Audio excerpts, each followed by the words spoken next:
Updates about Episode 2 of Meghan's Confessions of a Female Founder. Dame Helen Mirren, an actress renowned not just for her regal portrayals but for her fearless candor, has shattered the polished facade of Meghan Markle's podcast Archetypes, specifically Episode 2, Confessions of a Female Founder. During a candid and unscripted moment on the Graham Norton Show, Mirren left no room for ambiguity, branding the Duchess of Sussex's latest media vanity project as egotistical and lacking in any real substance. And sitting beside her was none other than Reshma Saujani, the founder of Girls Who Code and the very guest from that controversial podcast episode, nodding grimly in agreement. The atmosphere was electric, the audience stunned, and Meghan, once again, left publicly humiliated by people far more respected than she will ever be. But Mirren didn't stop there. With characteristic gravitas and steely precision, she dropped the phrase that instantly went viral: "It's all the time, lies." A cutting indictment not only of Meghan's storytelling style but of the authenticity, or lack thereof, behind the entire Archetypes podcast. With that one sentence, Mirren pulled back the curtain on what many have long suspected: Meghan Markle isn't offering truth, insight, or empowerment. She's offering a carefully crafted performance built on selective memory, distorted facts, and relentless self-mythologizing. Let's be clear, this wasn't a petty jab or veiled critique. It was a direct, unfiltered condemnation from one of Britain's most revered public figures. Dame Helen Mirren isn't a tabloid mouthpiece or a social media troll. She's an Oscar-winning actress who portrayed Queen Elizabeth II with such nuance and grace that even the royal family admired her performance. When Mirren speaks about royalty, people listen. And what she said about Meghan was not only damning, it was final. The episode in question, Confessions of a Female Founder, was marketed as a conversation on entrepreneurship, female leadership, and the challenges women face in breaking barriers. But what listeners got was yet another hour-long therapy session for Meghan to reframe her narrative, repackage her grievances, and recenter the story around herself again. While Reshma Saujani gamely tried to speak on systemic sexism in tech and business, Meghan continually redirected the discussion to her own woes: the media, the royal family, misunderstood ambition, and predictably, how hard it's been for her. Listeners were quick to point out the imbalance. Despite being labeled as a platform for female voices, the episode remained firmly rooted in Meghan's experience, with Reshma often relegated to little more than a supportive prop.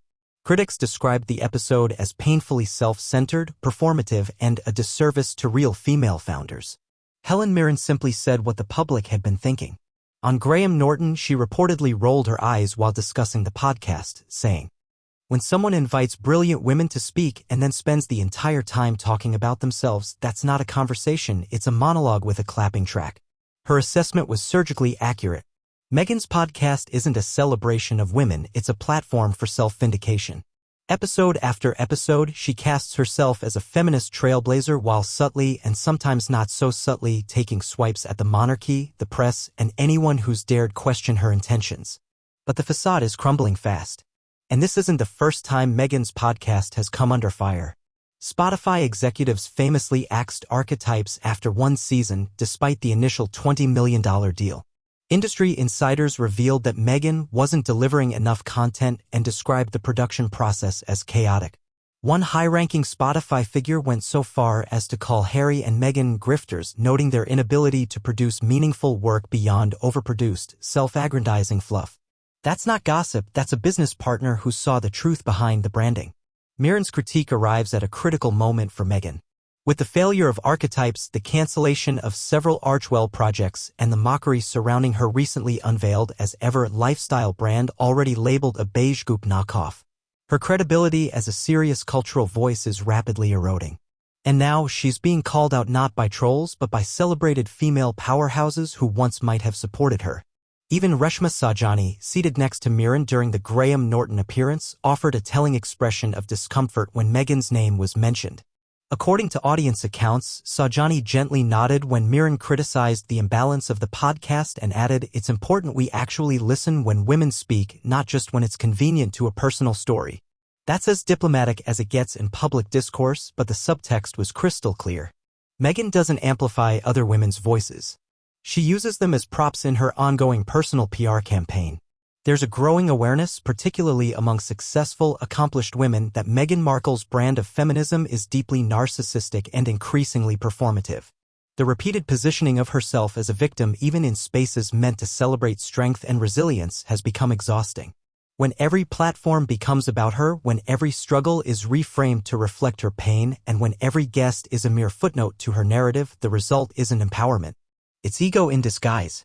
What makes Helen Mirren's takedown so powerful is that she embodies the very qualities Meghan only pretends to champion: elegance, humility, intelligence, and genuine resilience. Mirren has faced sexism, ageism, and typecasting throughout her decades-long career, yet she has navigated it all without playing the perpetual victim.